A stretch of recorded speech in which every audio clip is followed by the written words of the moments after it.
Good morning. Good morning. What is going on, everybody? What is going on? Good morning. What are we? Tuesday, January 14th, 7:59. Just turned 8 a.m. I tried getting on here a little bit early. What's going on, everybody? Thank you for being a part of the show. Got my cup of Joe this morning. Got my cup of coffee. I'm ready to go. I could see in a lot of the comments here. I think people got a little bit of an opinion here this morning. We got a lot to get into.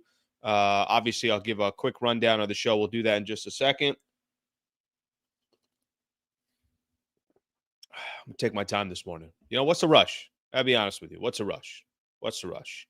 We can kick back. We could relax. We can talk some sports and see what it is you guys got going on in the chat as well. Thank you for being a part of the show. Appreciate you guys hanging out. The Sliwa Show, Monday through Friday, 8 a.m. to about 9 a.m., something like that. And then also doing every postgame show for the Lakers. I did a postgame show last night. Was at the arena. I got to be honest with everybody. Was not expecting that. So, lot to get into. My quote of the morning. You know what my quote came from this morning? Yesterday, after the Rams beat the Vikings, I'm reading one of the stories out there, and Sean McVay had a quote. Now, I'm sure he probably jacked it from somebody. I'm assuming. Actually, I'm almost 100% because I've seen this quote before. But I just love this quote. This is what he told his team. He was trying to fire up his squad. Here's what he told his team. The quote of the day: "We respect all, but we fear none." We respect all, but we fear none. We'll talk a little bit later about the Rams and their impressive victory against the Minnesota Vikings. So that's a quote for today. Let me give everybody a quick rundown of the show. Then I'll take a look at some of the comments, and then we'll get the show started. So thank you for being here. Thank you for hanging out, and cheers to you all. First cup of Joe. So if you guys see me taking some breaks this morning, I got a reason of why I'm taking those breaks. I need coffee too. Okay. All right. Just because I'm driving this thing, it doesn't mean I can't take my eyes off the road for a quick second. Probably not a good idea. Here's what we got going on in this morning's show. Obviously, Lakers lose to the Spurs. I want to talk just a little bit about last night, the vibe last night at the arena, vibe last night at the game. Spent a little time talking about Michael Cooper getting his jersey retired. Kind of cool to be around some of those Hall of Famers that were there to support him. What's going on with the Lakers? They've lost 3 straight games. I thought there were some interesting questions yesterday that was coming up in the post-game show about, hey, are we sure that whole D'Angelo Russell for Dorian Finney-Smith was at the right trade? We'll overreact a little bit, but Lakers get just completely trounced. Lose by 24 points. They were up 9 at halftime. Got outscored 70-43 in the second half. So we'll talk a little bit about the Lakers. Is this just a bad stretch, or we got much bigger issues here with the Lakers, who, by the way, are back in the playing tournament? Of course they are. Of course they're back in the playing tournament. It's like our own tournament. You know what? We should probably get some banners that are going up for the playing tournament as well, not just the in-season tournament. Rams dominate the Vikings. I didn't see that coming at all. We talked about it a little bit yesterday. I was like, it's going to be a close game. The fact that the game got moved to Arizona. It's going to be a one-score game one way or the other. Would you be surprised? 27-24 either way. I said if it's a two-score game on either side, I'd be shocked. Rams absolutely dominate the Vikings. We'll talk about that. There are some real updates with Roki Sasaki. Some real updates.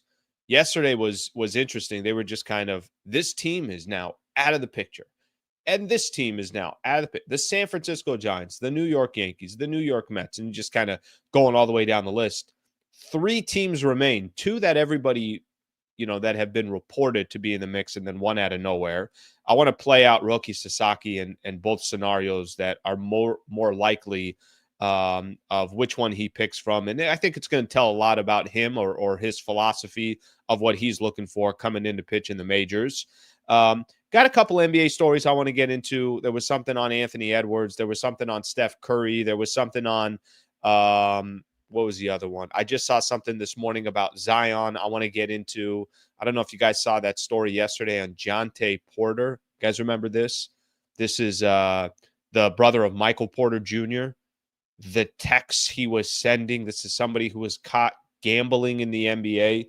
This dude, let's just say he wasn't covering it up very well. And then if we got some time, maybe do a little Deion Sanders to the Dallas Cowboys. He could become the head coach of the Dallas Cowboys. We'll do that as well. So thank you for being a part of the show. Quick second for everybody. Just grab your cup of coffee here real quick. Enjoy your cup of Joe. I want you guys all to know something. I am really enjoying doing this show, enjoying hanging out with you guys in the mornings, enjoying growing the channel. So thank you all for being here. And if you can subscribe to the channel, I would appreciate that. All right, let's look at some of the comments here. A lot of comments this morning. What the hell's going on here? Buddy, relax. All right, let's see. All right, Steven. Just before we even get started, let's just get a couple of these in. We are who we are, won't change without a major influx of talent and grit. This team is ass. Trade Austin.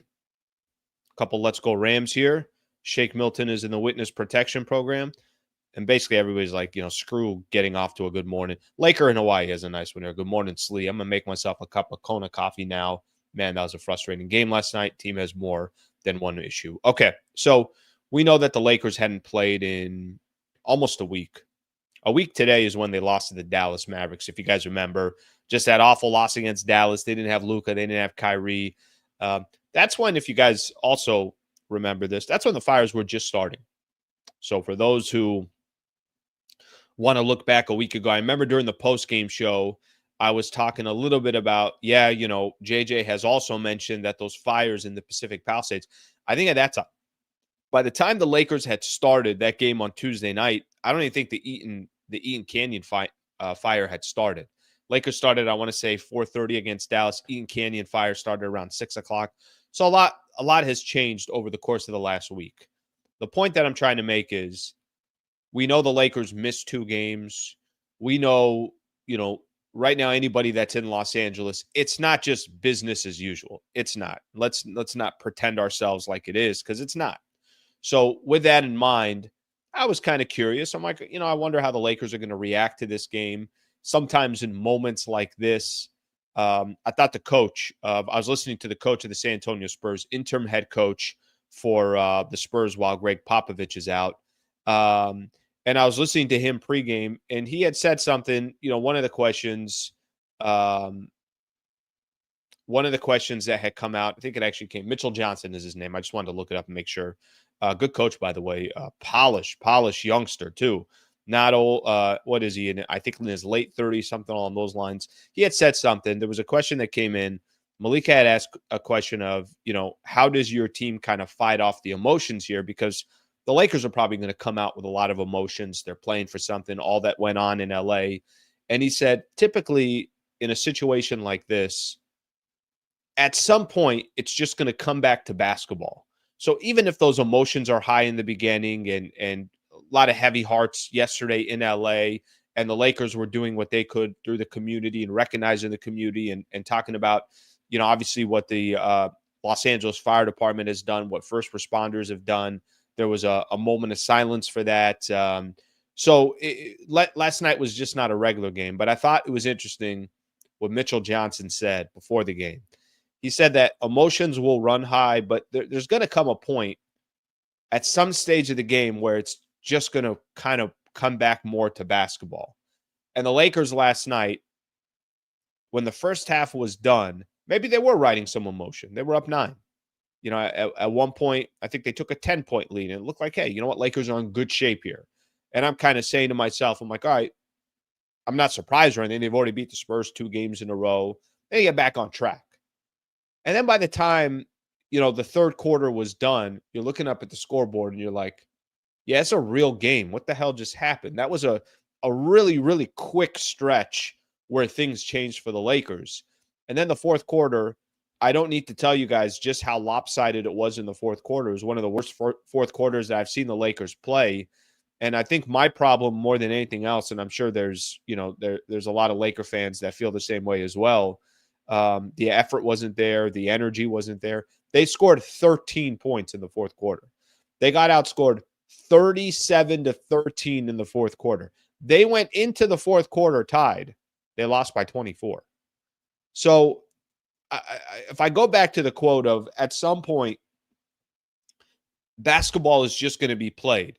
In the second half, basketball was just being played. Those emotions, if they were there, it's like, all right, we've played now enough basketball. This isn't the first 5 minutes of the game or first 12 minutes of the game or the first 24 minutes of the game. What does it look like after that? And I thought the Lakers were out hustled. I thought they were out executed. I think at times they looked like their mind was not on the game, and maybe it wasn't, for all I know. Maybe it wasn't. But that was just an ass whooping.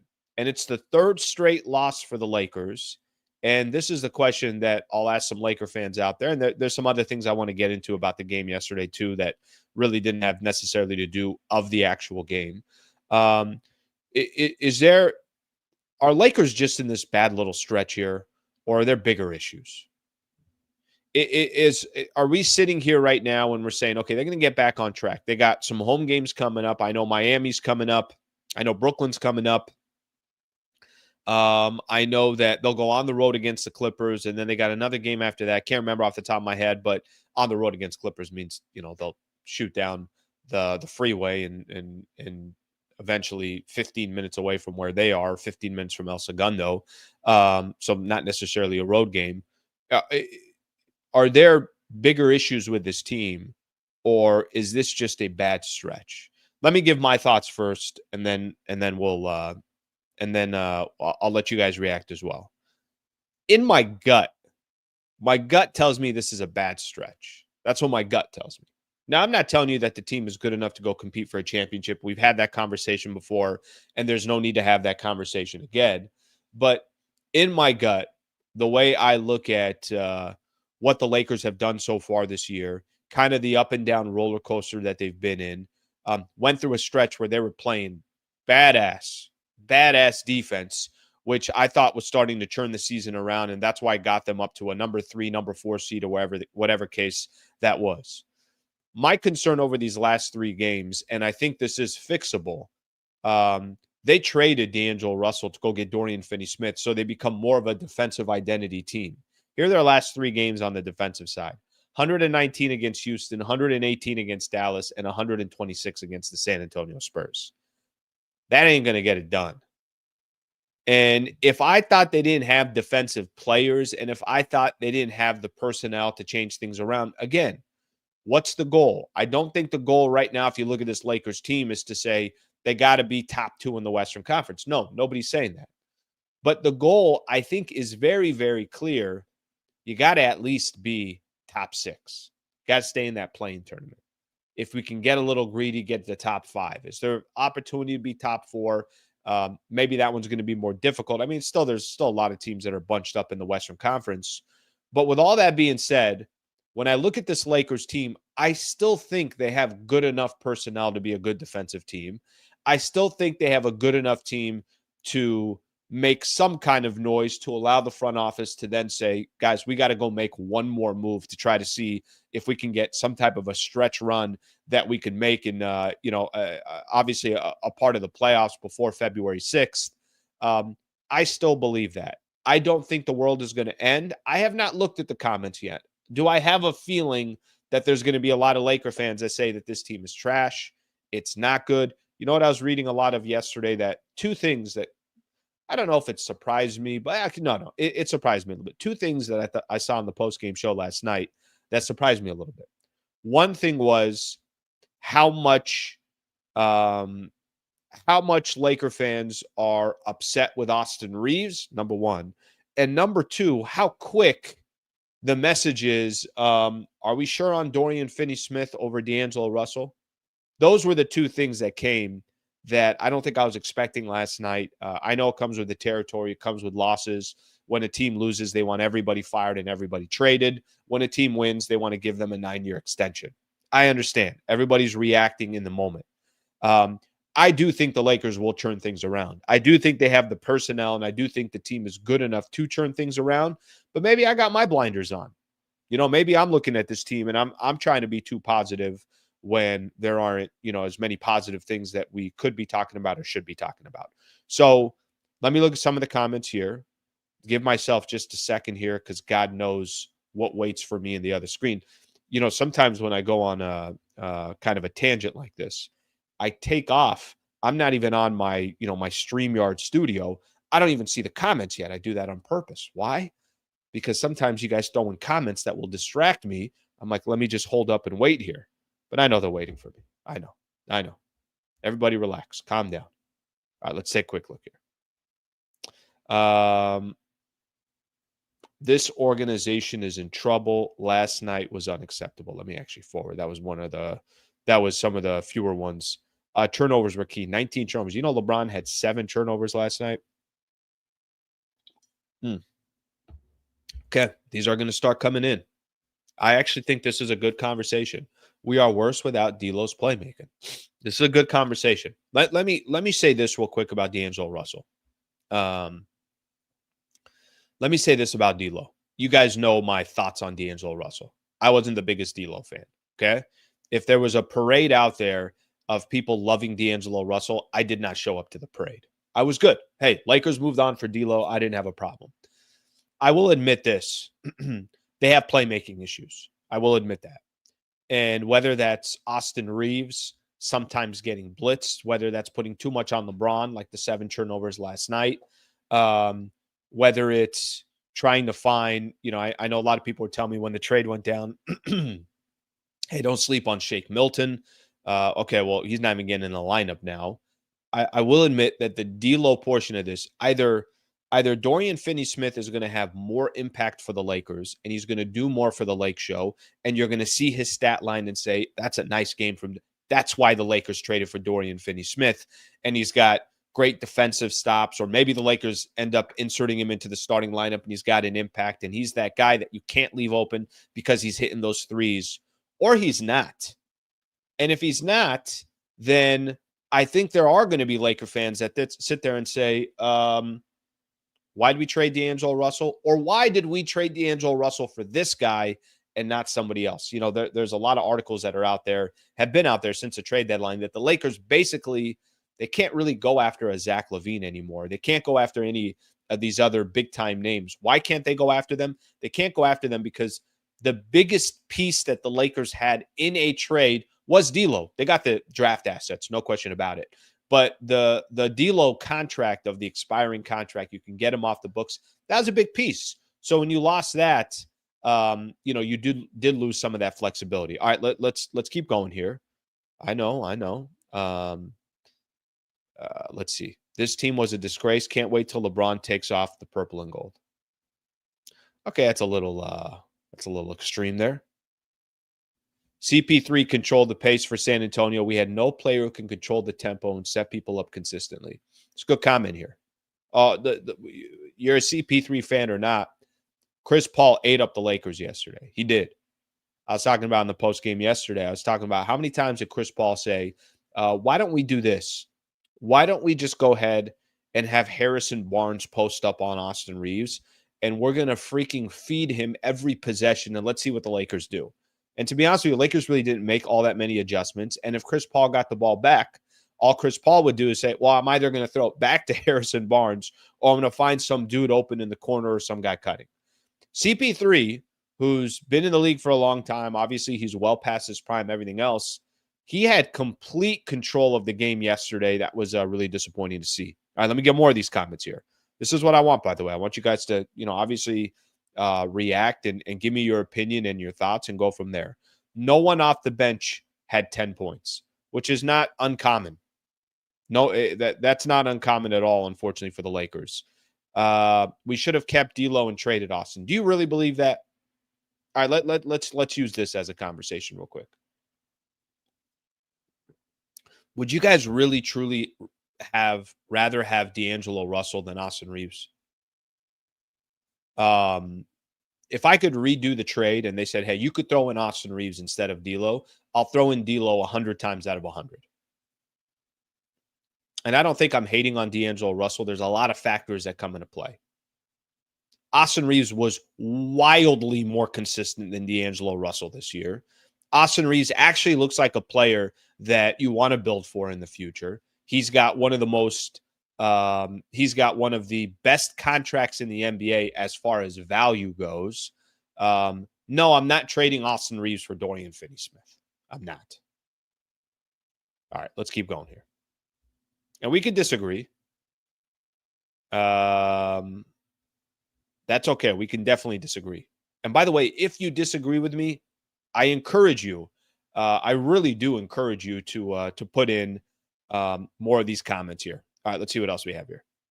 Or put in your comments. I like that. It's better. There's a lot of times if we don't see eye to eye on something, that's okay. Your view on a Cam Johnson trade and how realistic is it actually?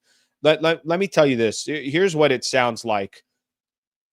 Teams know every loss that the Lakers have, it's an indication of a couple things. One of the things it's an indication of is they don't have enough talent. The other indication it is to all the other teams around the NBA that got pieces that the Lakers want, oh, they're desperate. There was a quote. I'll do it right now, just because we're talking about it. The Warriors lost last night to the Toronto Raptors. And Steph Curry had a quote after the game. I saw this morning. You know, I try to do some prep at night just so I don't have to kind of scramble in the morning. But I saw this morning, okay? And I thought it was interesting. It made me think of the Lakers when I saw this, okay? So the Golden State Warriors, who, by the way, started the season out 12-3, since then have lost 17 of their last 24 games in a complete free fall. They now are, for the first time this season, they're below 500. They're 19-20.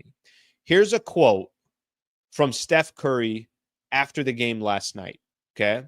He says he does not want the team to make a desperate move that would deplete the future for the franchise. He said desperate trades or desperate moves that deplete the future. There's a responsibility on allowing or keeping the franchise in a good space and a good spot when it comes to where we leave this thing when we're done. This is Steph Curry talking about the Warriors. Doesn't mean that you're not trying to get better. It doesn't mean that you're not active in any type of search. If you have an opportunity where a trade makes sense, or even in the summer free agency makes sense, you want to continue to get better.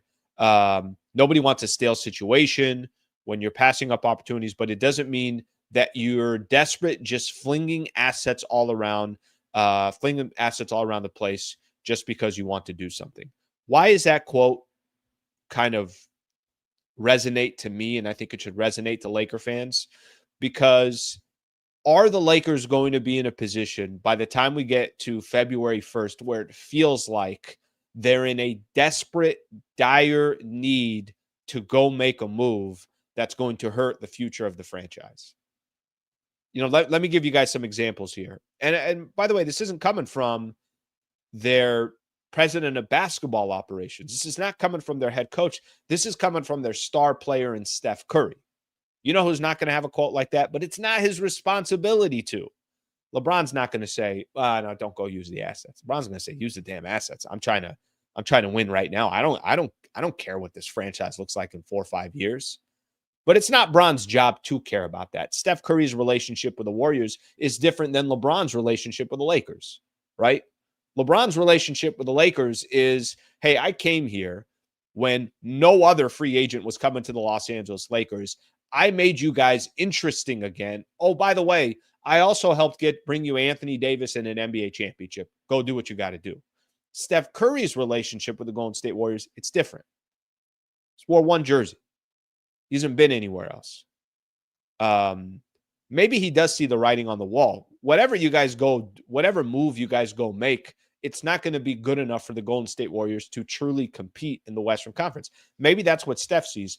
But I thought that quote was very interesting, because that quote told me, damn, there's some parallels here between what Steph Curry is saying with the Warriors and what potentially the position that the Lakers are in between now and the February 6th trade deadline.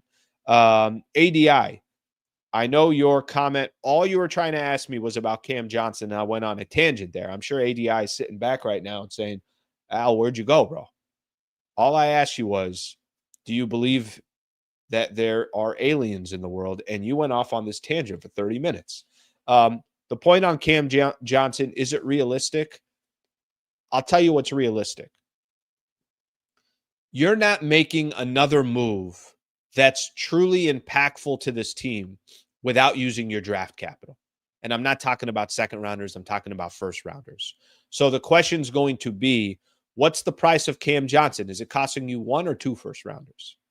And that's the question that the Lakers are going to ask themselves. And then the question they're going to ask themselves, if we get Cam Johnson, where are we in the West and in the scope of the NBA? And was it worth those assets? So I do think there's some parallels to what Steph Curry said. I do think that part's interesting. And I think, the question will continue of, are the Lakers just in a bad stretch, or do they have much bigger issues? All right, let's see some more here. A lot of people, God dang, D'Lo. D'Angelo Russell, I thought with D'Angelo Russell, thought there was a time where, the D'Lo chatter would calm down. It's perking its head back up. D'Lo's becoming a part of the chat again. Lakers put D'Lo in corner. He's a playmaker, a rhythm player. Lakers didn't use him like that this year. Yeah, he was bad this year. And if you want to blame that on JJ Redick and you want to blame that on how the Lakers used him, sure. He also wasn't good this year. 12 points a game. What was his three-point percentage? In the mid-30s, maybe even low 30s. He just wasn't good for the Lakers this year. So I think there was a lot of times there was what you wanted D'Lo to be and what D'Lo actually was for the team. It's a big difference in that. Your perception of what you thought D'Lo can do and what D'Lo was actually doing on a night-in, night-out basis. Now, listen, I'm not completely opposed if people say, yeah, Al, but they weren't using him the right way. I get that. I understand that. And if you also want to say, if I want to say, yeah, but the guy wasn't playing a lick of defense and you couldn't play Austin Reaves and D'Angelo Russell together on the defensive side, I get people that can also make arguments and say, okay, well, I understand that, but is Austin Reaves playing a lot of defense? So here I am almost kind of in a sense making a case for D'Lo. D'Lo ain't fixing she, and missing D'Lo isn't causing this issue. D'Lo going to get targeted like Austin. I mean, the effort in defense was lacking, majority careless turnovers. I go back to this. Small problem or bigger problem? Is this a small leak that's just dripping water, and all we got to do is let's just go grab the plumber. Plumber's going to come in. He's going to fix this thing up, and then that's it. The problem is over. Or is this just a leak that started with a small little drip? It's getting a little bigger, and then next thing you know, they got to redo all the piping. That's the question right now with the Lakers. Third straight loss. All right, let's get some more comments here. I don't know what this is about Mos Def, but favorite hip hop artist back in the day. Haven't listened to him in a while. All right, let's take a look. A couple more of these comments, and then a couple other things I want to get into. Austin Reaves, a teacher's pet. He's not a starter in the NBA. Maybe the G League. How many nights we're going to watch Austin shoot under 35%? Nick T. Man, there is open sesame coming after Austin Reaves these days. Open sesame. He had a stretch there for the Lakers. He had a stretch where he was balling out, his playmaking ability, his assists, and he had like a 3-4 game stretch where I'm like, damn, look at these dudes' numbers. You know what happens in the NBA when you do that? NBA adjusts, and they say, cool.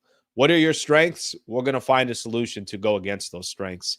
And I think that portion has happened against Austin Reaves. And, I think I think there's a little bit of, in my opinion, I think there's a little bit of an adjustment that's happened right now on Austin Reaves. I think that this is the one thing that I want everybody to understand. I want everybody to understand this. When I see comments like this, Austin is a good role player.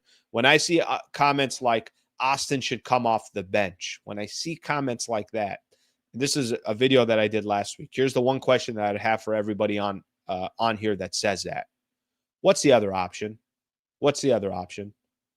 Everybody's going after Austin Reaves as in Austin Reaves is supposed to be this triple-double machine, or he's supposed to be 24-7-7 or 24-5-7. Guys, this is who he is. So you want Austin Reaves to get less minutes for who? For who? Who you calling down the bench that JJ Redick believes in, or JJ Redick believes? Well, okay, yeah. If the Lakers had premier talent that was waiting, and you thought to yourself, well, what the hell are you doing? You should be using somebody else. I would agree with you. I would say, okay, you know what? That makes sense.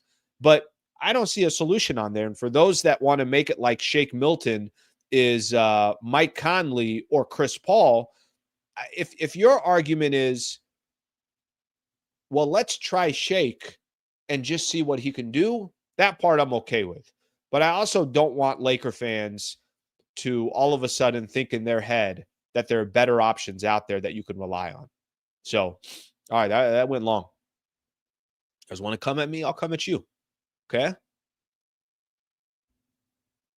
Like, we're across the bar. It's like, what'd you say? The hell did you say to me?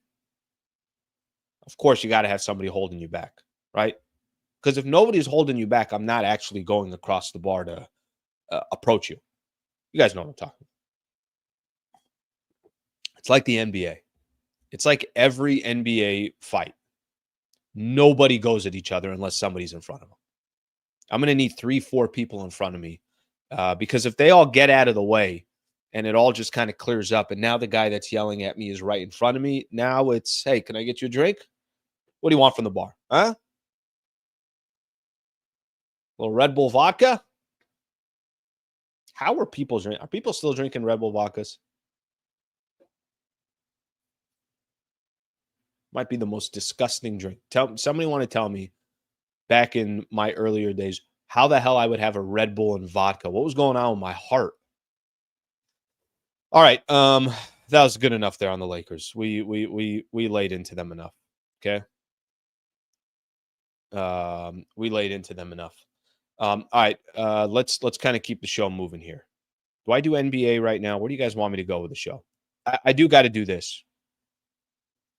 I do have to talk. Let me just do this real quick. I'm not going to spend too much time on it, but I'm going to go back to the NBA. But let me do that in a little bit here.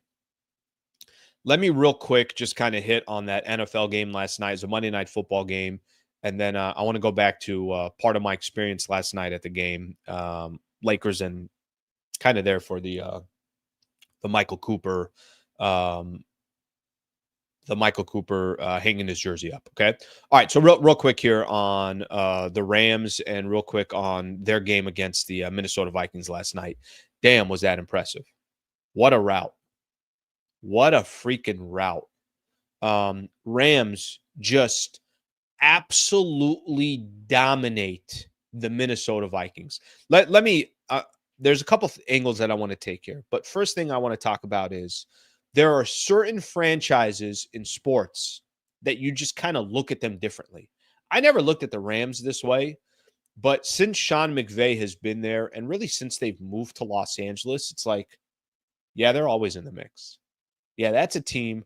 I don't care what they started with. They could have started 1-4. They could have started 3-6. Not that that's ideal. Like, that's kind of really odd how the Rams start off so poorly. I know they've had injuries and things along those lines, but there's certain franchises in sports that you look at and you're just like, yeah, at the end of the day, they're going to be in the mix. Let me give you some NFL teams. Baltimore always seems to be there. Pittsburgh always seems to be in the playoffs. I know KC, they're on this, obviously unbelievable run where they're not just in the mix, they're winning Super Bowls. But the Rams have placed themselves into, that's a really good franchise. Okay. Every sport has it. If you want to look at the NBA, the Golden State Warriors have done it now for the last couple of years, or a handful of years. Boston has found a way. They're always in the mix. Anyways, I'm just giving you guys examples of teams you could tell from top to bottom, hey, that organization is ran well. All right. Rams are one of those teams. Last night, again, ready for the Lakers game. Michael Cooper was going to talk at 5:15, so I wanted to be there for that. So I headed out to Crypto to get there early. He was going to talk to the media. 5:45, JJ Redick was going to talk. Mitchell Robinson, the coach of the San Antonio Spurs, was going to talk at 6. So there was a lot going on before the game started yesterday. So I'm looking at my phone and I'm like, all right, what's the score of the Rams and the Vikings? I think it was 10-0 at one point. Then next thing I look, I'm actually watching the game on my laptop. I'm sitting there. It's probably about 6:15, 6:30, whatever the time is. And I'm looking. I don't have audio or anything like that. I'm inside of crypto, so it's not like I'm sitting here on my couch. Rams defense, I think it was Jared Verse returned a fumble for a touchdown. They went up 17-3. And I'm like, that's a wrap. I don't think the Vikings are coming back from that. They had 9 sacks on Sam Darnold. Kobe Durant had his pick. I mentioned Jared Verse returning a fumble for a touchdown. They just blitz the Minnesota Vikings. And before the Vikings can even do anything, they're looking up at the score and they're saying, how the hell are we already down 2 scores or 2 touchdowns or whatever the case is? And the Rams defense yesterday was just phenomenal. I think the mentality of Sean McVay, I'll say it again, they were not dodging anyone coming into this game. You guys remember, they're playing Seattle, last game of the season. There is no reason for them to win unless they want an easier path in the playoffs. And the easier path would have been you get Washington instead of Minnesota. Instead of having to play the loser of the Lions and the Minnesota Vikings, you get Washington, a team that is, hasn't won a playoff game in 19 years and a squad that has a rookie quarterback. And yeah, they were cool. They're like, yeah, we're going to go ahead and rest Matthew Stafford and Puka Nacua and Cooper Kupp. We're going to go ahead and rest our main guys. And if we lose that game, we lose that game. And if that means then we have a tougher matchup, we're going to take our chances. What was his quote that he had earlier today? This is Sean McVay. I started the show off with this. We respect all, but we fear none. He respects the Minnesota Vikings. He ain't worried about the Minnesota Vikings. There's a philosophy that comes. There's a mentality that comes, I think, with certain companies, businesses, sports franchises, families, and it all starts at the top. And for the Rams, I know there's an owner. I know there's your general manager, and then there's your head coach. For me, I swear it starts with your coach. Sean McVay is brilliant. Sean McVay might be the best coach in the NFL. Sean McVay already passed the Rams franchise for most wins in franchise history as a head coach. He's not even 40 years old yet. Okay. That was just sheer domination. I think they really embraced the fact that they weren't going to play in LA. They really embraced the fact that that was going to be a game where they were at a disadvantage. And he found a way to kind of use that to an advantage of the Rams and get all these players. We're built for this, is I guess the quote that he kept saying throughout the week. No, we're built for this. It doesn't matter what they throw at us. We're going to adjust to it. Just a phenomenal performance. And, hats off to the LA Rams. Listen, you guys have heard me say this before. In the NFL, I don't have a dog in the fight. I really don't. But I do respect certain teams, certain coaches, certain players. And I thought the Los Angeles Rams last night represented LA very well, represented a lot of Rams fans very well, and completely dominated that game. They dominated it from a mental perspective, and they dominated it on the field, and Minnesota had no shot. So it didn't matter that the Vikings only had 3 losses all year, 2, by the way, against the Rams and 1 against the Lions. They just completely dominated them. Okay, next matchup now for the Rams. I don't like this matchup for the Rams. I really don't. I think the style of play is not something that plays in their favor, but it is still Sean McVay and it is still the Rams. And I'm sure they're going to, obviously he'll find a way to get his troops ready to go before the game. But their next game is against Philly. Philadelphia, they played a game. They hosted a game against Rams hosted the Eagles November 24th at SoFi. Philly won 37-20, and it was just smash mouth football. Saquon, if you guys remember, Saquon Barkley rushed for 255 yards in that game. He had 2 touchdowns, 1 for 72 yards and 1 for 70. 2 runs, 2 separate runs. The style of play Philly plays is, we're going to hit you in the chin. What are you going to do about it? So it's going to be an interesting game for the Rams. They'll definitely get pressure on Matthew Stafford. They'll definitely, from a defensive perspective, whatever they did against the Minnesota Vikings. I don't think they're going to sack Jalen Hurts 9 times. That ain't going to happen. But they're going to have to hope to get some turnovers, have things go their way, keep the game very tight. Even if they muddy the water, you just want to be in the game in the fourth quarter in Philly, where you're giving Philadelphia a little bit of doubt. And if it's a one-score game in the fourth quarter, then you got a shot at it, and that's all you can ask for. So I'm not crazy about the matchup for them, but I do feel like that's an advantage I would give the Eagles. But I also thought last night's game was going to be close, and the Rams absolutely blew them out. So what the hell do I know? Clearly, I know nothing. I know nothing. All right, let's look at some of your comments here.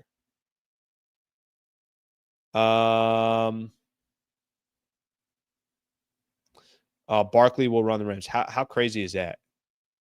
How crazy is that? This dude ran for 255 on the Rams. Here's a good thing. I will say this. The one thing I will say in regards to getting a chance to play a team a second time, I think that benefits. I actually really think that benefits the Rams. So we'll keep kind of keep going from there. We got to star some of these. I'm going to come back to some of your Laker comments as well. I know there's a lot of people that still want to talk about the Lakers and want to talk a little bit about this squad and kind of how they get back on track and everything else. So we'll get into some of that stuff. All right, let's see what else we got here. See if we got another NFL one. If not, build the Rams up. Okay. Let me tell you something. I'm not trying to build the Rams up. I got no reason to build the Rams. But that was really impressive last night. Really, really impressive last night. All right, let's see if we got good morning. Good morning, everybody. Good morning. Andy Reid is a better coach. Let me tell you something about. Let's just say he's a better. I want to see one thing about Sean McVay's 38, guys. He just turned 38. So even if Andy Reid is a better coach than Sean McVay today, he's 38. He's been to 2 Super Bowls at 38. Where's this guy going to be in 10 years? By the way, in 10 years, he might just be in one of those booths making $25 million a year, for all I know. All right, let me keep things moving, and then I'm going to eventually go back to the NBA here. So we'll do that in just a little bit. Do you guys see the Roki Sasaki updates last night that were coming down? All right, for those who don't know who Roki Sasaki is and why there's been so much chatter around this Japanese star, right-handed pitcher. Here is the latest on Roki Sasaki. And I'm gonna play out a scenario of why he would sign with the Dodgers and why he would sign with the Padres and why he won't sign with the Toronto Blue Jays, because it seems like the Blue Jays are in every conversation and never do they ever sign anybody. Okay, so let me just kind of give the absolute latest here. First off, here's why Roki Sasaki is such a big deal and why you've heard his name 180 times in the offseason. 23-year-old. He's supposed to be the next star. Is supposed to be just as good as anybody in Major League Baseball. He's a big dude too, so it's not like you kind of see the frame of a lot of these Japanese players, and Shohei Ohtani just changed the whole thing. It's like, where the hell did this guy? This guy was made in a lab. Roki's got a little bit of that as well. But what makes Roki Sasaki such a big story around Major League Baseball is this isn't coming down to money. This is just going to come down to his preference. Where does he want to play? Not only is he, got the potential of being the best pitcher in baseball, but on top of that, he's only going to cost you a couple $1 million. So any team's got a shot at him. One of the advantages that these big market teams have, the Dodgers, the Yankees, the Mets, the Boston Red Sox, is they can outbid you for a lot of these players. We saw that with Juan Soto, right? Juan Soto wasn't open to all of Major League Baseball. Juan Soto was only open to a couple teams, and who was going to bid the most? What did those numbers look like? This is what makes Roki Sasaki so much different. What makes him so much different is not only could he potentially be the best pitcher in baseball, you're going to have him for 6 years and he's under control for 3 years. You're really getting arguably one of the best pitchers at just a price that doesn't make any sense. Last night, a story came out. Sources. This is Jeff Passan that put this out on ESPN. Dodgers, Padres, Blue Jays are finalists for Roki Sasaki. So it is down to 3. You kind of saw this on X yesterday throughout the day. You saw that the New York Yankees have been, informed that Roki Sasaki is not going to. The Mets, the Cubs, the Giants, and the Texas Rangers, all these teams were informed last night or at some point yesterday that Roki Sasaki is not going to represent their team. So here we are. We're down to 3. Okay. Let me do this. Let me make some cases here let me just start off with Toronto. All right. I don't think he's going to the Toronto Blue Jays. I think everyone would be shocked if he goes to the Toronto Blue Jays. I'm going to read a couple things from this article. The Blue Jays being the third team stunned front offices around the game. Toronto is coming off a last place finish to the American League East, has a below average farm system, has not come to terms on a contract extension with its foundational player, Vladimir Guerrero Jr., and has been turned down by a number of high-profile free agents from Ohtani, Juan Soto, and Corbin Burns, just to name a few of them. Nevertheless, Toronto emerged from its meeting with Sasaki confident and hopeful, sources said, that is one of the biggest baseball decisions in recent memory approaches. The feelings are reciprocated. Okay, maybe Toronto comes out of nowhere, but doesn't this also feel like the Toronto Blue Jays are going to be the team that's mentioned, that get excited, and then are left at the altar asking themselves, what the hell just happened? Probably feels that way. Unless Roki Sasaki throws a complete curveball to everybody and just says, you know what, I'm going to go to Toronto, because the attention that comes to me when I'm literally can just slowly develop into the player that I want to be. Here's the reality too. Shohei didn't pick a big market when he came in. Shohei went to the Angels. Shohei got plenty of time to be the star, have the spotlight, and developed until he became a free agent and asked for $700 million and got it. And then went to, obviously the second largest market in the country. So maybe, but I don't think that's going to happen. Let me make a case here for the Dodgers. Let me make a case here for the Padres. Why he signs with the Dodgers. Why he signs, Roki Sasaki is going to make a decision probably within the next week here. I know he's got to make a decision by January 23rd. Why he signs with the Dodgers. I think there are some obvious reasons why he signs there. Okay. Momentum is on the Dodgers side. They're coming off a World Series. They've had arguably, no, I don't think you can argue this. They've had the most impressive offseason 2 years in a row. Last year, they obviously signed Shohei Ohtani. They ended up with Tyler Glass now as well.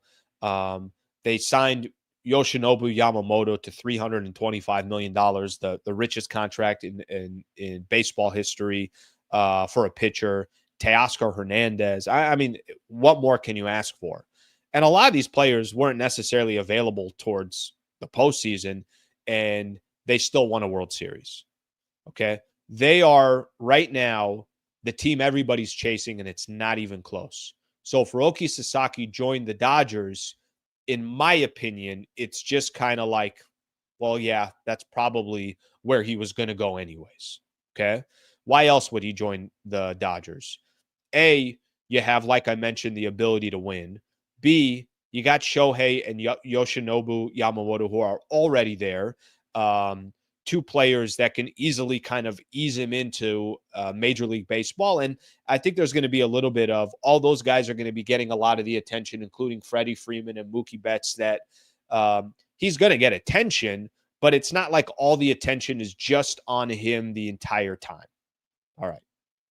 One other thing that I'll say of another reason why he would sign with the Dodgers. I know part of his development that he's looking for as well.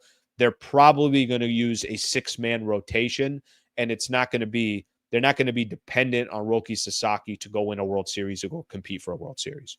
Those are pretty strong reasons why he would sign with the Dodgers. All right, why would he sign with the San Diego Padres? I think we're going to find out a lot about what Roki's intentions are based on his decision. Is there part of Roki that says, I'm always going to be in the shadow of Shohei Ohtani? Let me just kind of create my own thing. Let me be with a team and a franchise where I'm the guy. I know he's got his relationship with Yu Darvish. I know he's got his relationship with Hideo Nomo, who's part of the front office of the San Diego Padres. Let me not be in the shadow of already the biggest guy in sports. Let me have my own franchise. By the way, this franchise is also 2 hours away from LA. They went 3 of the last 5 years you've played against that team. Is Roki Sasaki, does he want to join the best or does he want to go up against the best? That would be probably the only angle that I would say he joins the Padres. Personal reasons, personal relationships, and everybody's already joined the Dodgers. Let me get my own shine. Let me kind of do my own thing. They won a World Series without Roki. So winning another World Series, you're not going to say, well, they won it because of Roki. Not that he can't have major impact in it, but I'm saying that they've already won it all. Okay, if the Padres got to a World Series or won a World Series, the franchise never won a World Series. So that one would obviously be so significant for the city. If you had to ask me, and I've said this from the beginning, where do I think he signs? I feel like he signs with the Dodgers. That's what I feel like.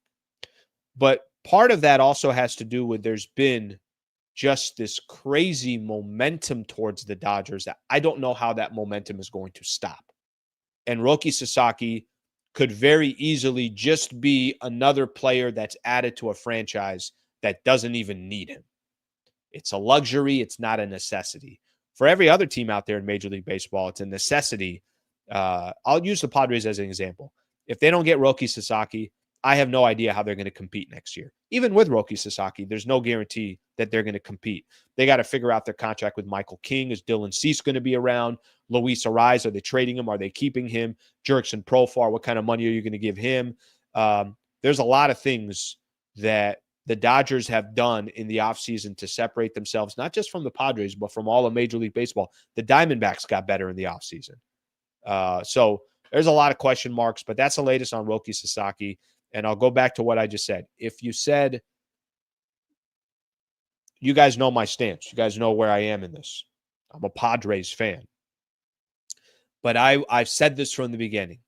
To me, the news about Roki Sasaki is only if he doesn't sign with the Dodgers. It's not news to me if he signs with the Dodgers because I think that's always been expected.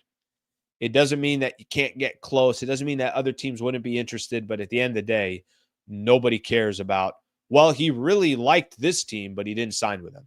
Because I tell you who doesn't care about that now. The Cubs, the Giants, the Yankees, go down the list of all these other teams. All right, let's read a few of these comments here.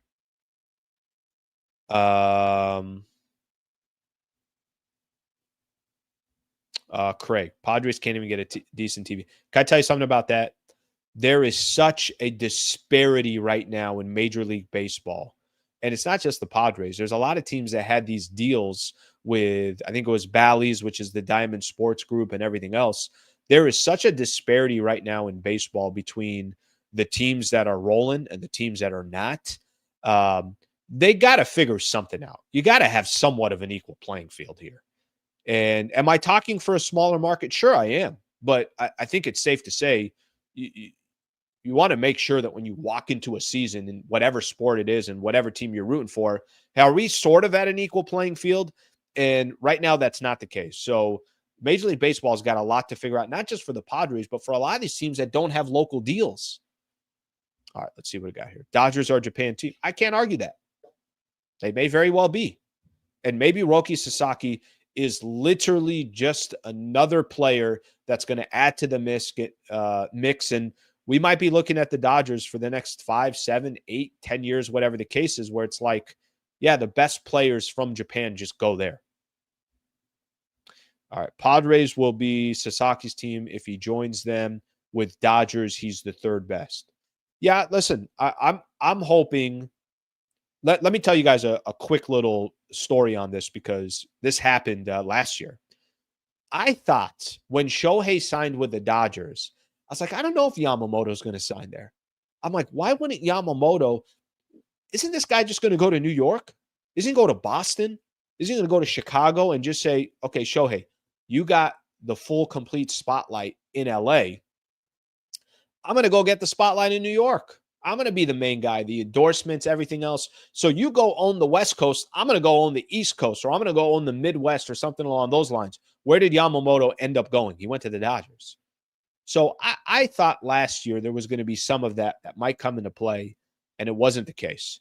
What ended up happening? What ended up happening is Yamamoto signed with the Dodgers and still got his $325 million. And frankly, he was in the shadow of Shohei Ohtani, and I don't think that bothered him at all.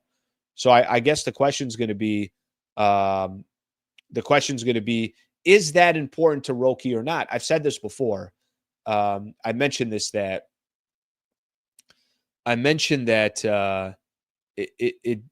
we're going to find out a lot about Roki, because if Roki signs with the Dodgers, no, I just want to be on the best team. There's two guys that I'm very familiar with. The Dodgers organization obviously clearly knows what they're doing, and I'll take my chances here. And if I win a couple World Series, awesome. We'll roll with that. Or if he just said, no, I want to join a different team, then I think you're looking at Roki Sasaki and you're saying, okay, this guy would prefer, his mindset is different than what Yamamoto's was, or one of these other free agents that joined the Dodgers. All right, let's see what we got here.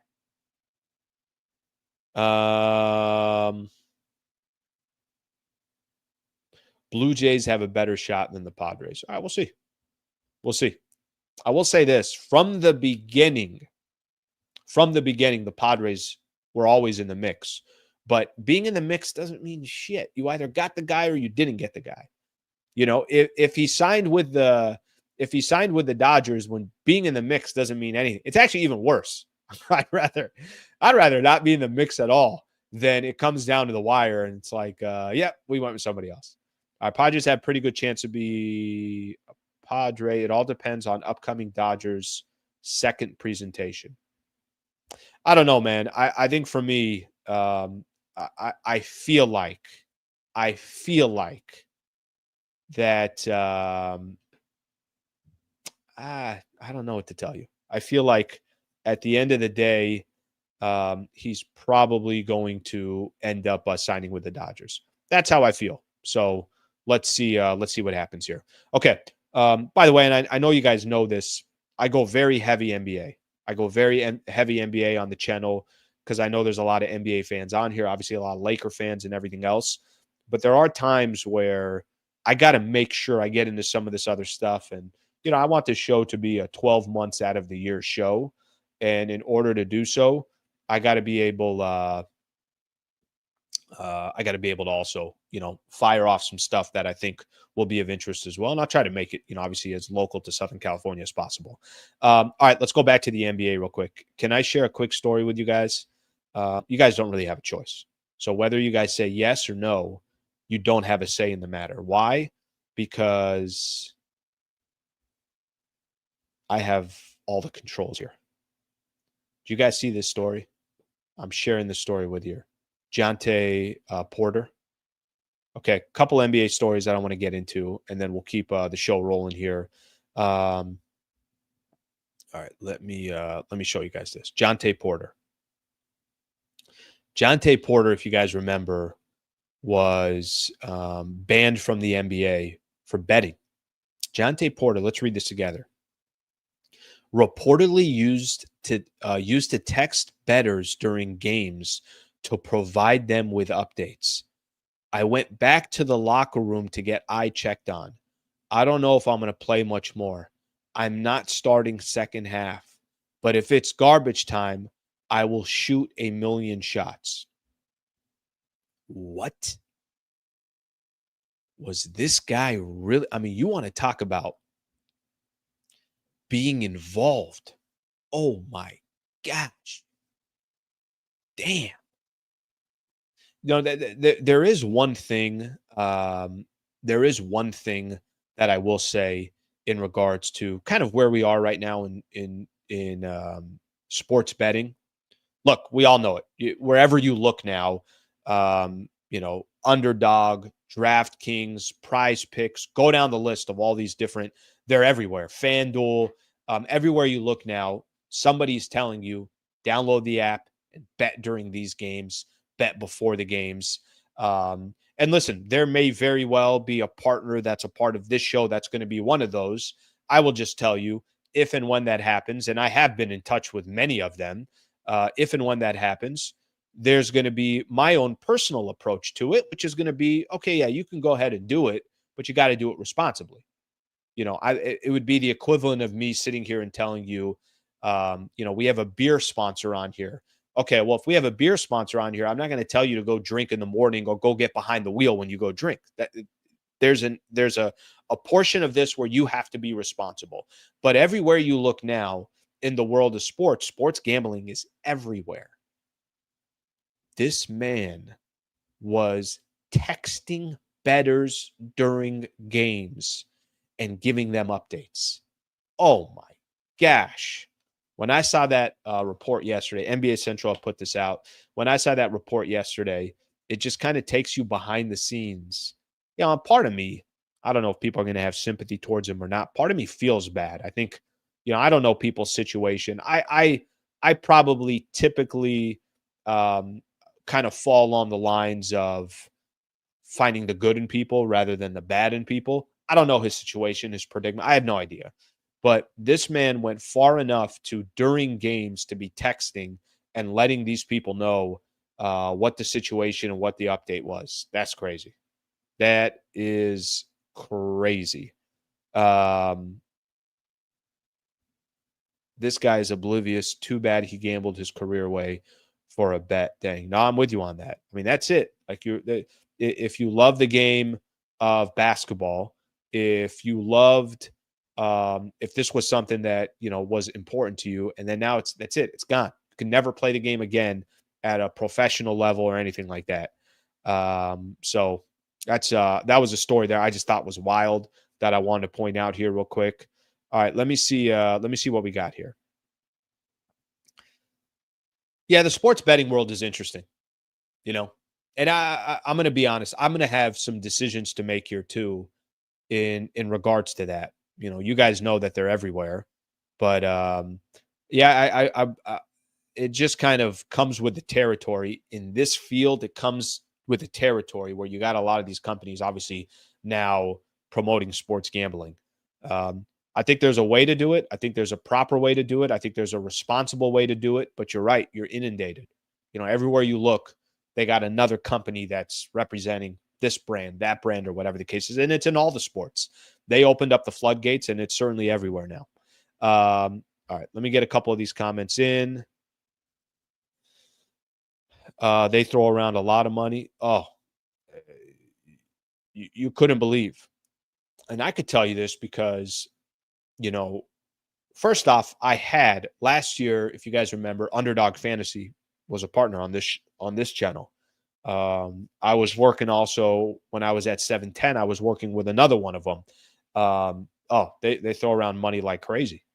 They throw around money like crazy. I'll just say this: at the end of the day, as long as you're doing it responsibly, and you're not an idiot about it, or not even an idiot. That's not even the right way to put it. You just got, as long as you're doing it responsibly, then that's one thing. But that's a fine line to walk. I don't know how most people are.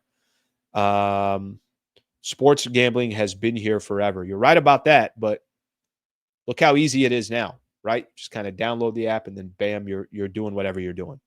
Okay. Can I ask everybody a quick question here? Let me ask everybody a quick question real quick on I got two more NBA things I want to get into. I'm not going to get into the Dion Dallas Cowboy thing. I don't I put it on the notes. I mean, here's the reality. If I get into it real quick, I'll just say this. Um, wildly fun if he becomes the head coach of the Dallas Cowboys. I'm not sure what that's going to mean for the Dallas Cowboys. But from an entertainment perspective, if Dion, who talked to Jerry Jones, becomes the head coach, I remember Michael Irvin had said this a month and a half ago or so, that there would be interest from Dion. But I think he also wants to know where his coach is going to, or where his son's going to get drafted. So we'll see what eventually happens. Okay, a couple NBA things here real quick. Anthony Edwards fined $50K for obscene gestures that he made towards the officials. Anthony Edwards, so far this year, has now been fined a total of, find the total here, 285 G's so far this year. In December, he's docked 100,000 for profanity during a live television interview, 75K for a profane public criticism of the officiating, 25,000 for profanity in a media interview. In November, he's fined 35,000 for making an obscene gesture on the court, and the latest one, another 50K. The guy's been fined $285,000. Let me just give my quick opinion on Anthony Edwards. Last year, there was this, let's crown this guy. We got the next Jordan. I'm like, but relax here. Guy hasn't won a playoff series yet. Can the guy win a couple rounds in the playoffs before we start crowning him Michael Jordan? But they were pushing so hard that they wanted this guy to be the face of the NBA. I don't even know who's putting all the networks were. I'm not 100% sure, but everyone was pushing. Okay. Man's exciting. He's fun to watch. I like that he kind of runs his mouth a little bit, the whole thing. Here's his problem. He's got two problems. First problem is he plays for a franchise that traded away the other franchise player. And if you're going to win in the NBA, you better have two franchise players. I still don't understand why they thought Karl Anthony Towns got to go. I don't care about the money part. Karl Anthony Towns was drafted by the Minnesota Timberwolves and I think was able to, by the way, he's much more mature than Anthony Edwards. I think he was able to take attention away from Anthony Edwards. You don't have to like the guy, but you need multiple players. His franchise is not helping him. And the other thing is, he's also got to be a little bit smarter on the floor too. I don't think this guy needs to go get fined $300K or every other game to say, well, I don't like this, I don't like that, everything else. For a player that they want or they're desperately trying to make to be the next player in the NBA, can we just let these things happen organically? I know they don't typically happen, but the biggest thing that's going to hurt him, he was playing with another star and now he's not playing with another star. That to me is the one thing that I think is really going to hurt Ant and is going to hurt some of his development is simply that. So that was the one thing that I saw that I want to point out. And I'll get into some of these comments here in a quick second. The last thing I'm going to say, Stephen A. Smith this morning said that Zion Williamson wants to leave New Orleans. Zion doesn't want to be in New Orleans. He doesn't want to be there. He wants to be in a major market like LA, New York, or whatever, because he wants the marketability. Let me say this about Zion real quick. Before that man tries to run to a big market and before he tries to leave New Orleans, what that guy needs more than anything else is to be on the floor for a consistent amount of time, to be in the best shape of his life, and prove to basketball people out there that the guy cares about the game and he cares about his body and he respects the game. That's what he needs more than anything else.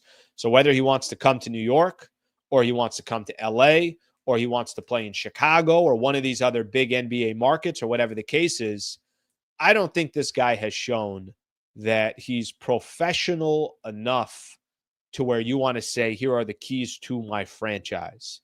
Injury prone, never in shape. I want the guy to do well. I want Zion. He is a highlight reel. Guys, remember last year, Lakers were taking on the Pelicans. They were playing in the final game of the season. Was it the playing game or the final games? I think it was a playing game. Yeah, it was a playing game. They won that first playing game. Zion was unstoppable.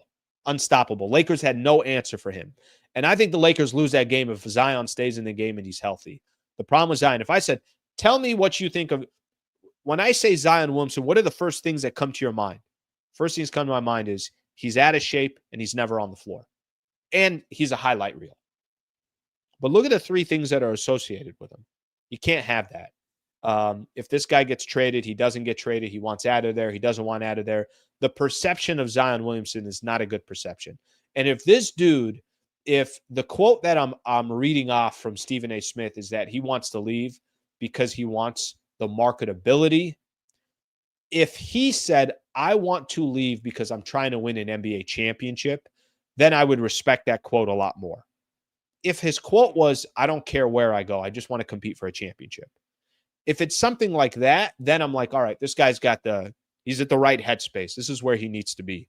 Instead, it's not that. It's he wants to leave for marketability. All right, let's say look some of these comments here, and then we're gonna call it a day here. I got another interview coming up at 10. Working on an interview that I'm gonna put up kind of separately on its own. So I'll keep you guys posted on that tomorrow. We'll talk a little bit about that tomorrow. All right, let's see what we got here. Ant is a man child. I love AR. I just call it like it is. And right now, he can't be the third best Laker, or else we're looking at playing game again. I don't disagree with that. I don't know how the roster is going to get better. Anthony Edwards has a Hollywood movie when he was a teenager pre-NBA. Sure, you're right about that. I get it.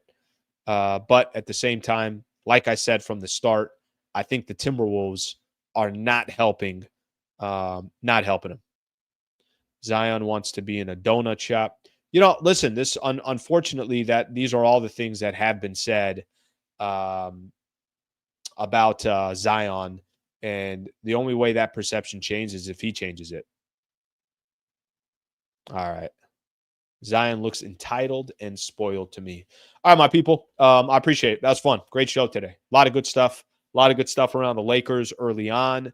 And then, obviously talked a little Rams, talked a little Roki. So I appreciate you guys all being a part of the show. Back on tomorrow morning, 8 a.m. And then back on tomorrow night. Lakers tomorrow night. Let's take a look here.